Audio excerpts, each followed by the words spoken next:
till death do you part is really, really lame.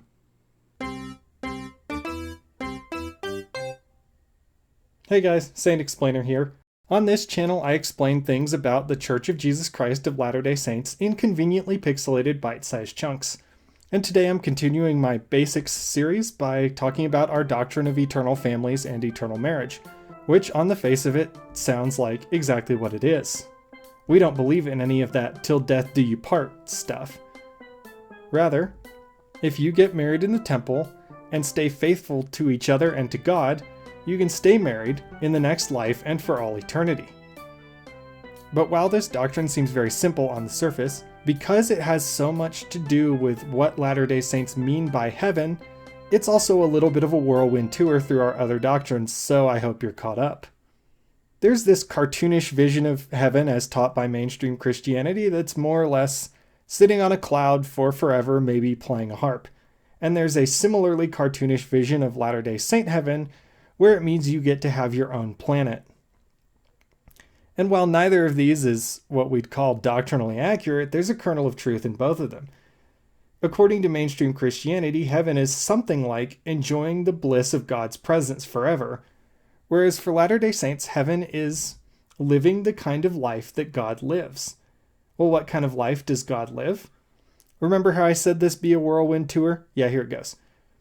Obviously, God is all-powerful, and God has created and rules and judges the whole universe worth of worlds, not just one measly planet. But God is also a married man who has a bunch of spirit children that he wants to grow up to be like him. So mortal marriage is really just the same thing. He wants us to get married and to raise up children and to join ourselves with our ancestors and descendants in a great chain of righteous family that goes all the way back to our first parents, Adam and Eve, and ultimately back to God. In that sense, eternal marriage and exaltation, which is just the Latter-day Saint word for God status, is the same thing as heaven. Well, how do you get there? It's simple. Get married in the temple, keep your covenants, stay faithful to each other and to God. You do that, and your marriage will endure forever. If you don't do this, then it won't. Which strikes some people as kind of unfair, but it's really just backing out on something you told God you'd do. I don't understand why you'd feel God is obligated to bless you in such circumstances.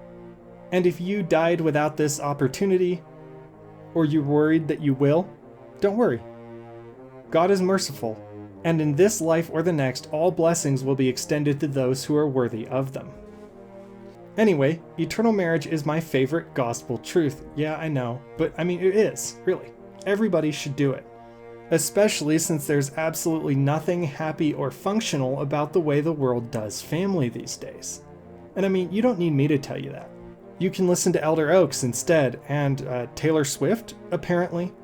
So what I don't understand is why the world's way of doing families is still so appealing to Latter-day Saints. I mean, we have people delaying marriage and children. We have people prioritizing a mildly better email job. We have people who do nothing with their children except consume entertainment.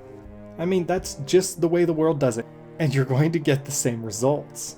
If you're a Latter-day Saint, there's a better way.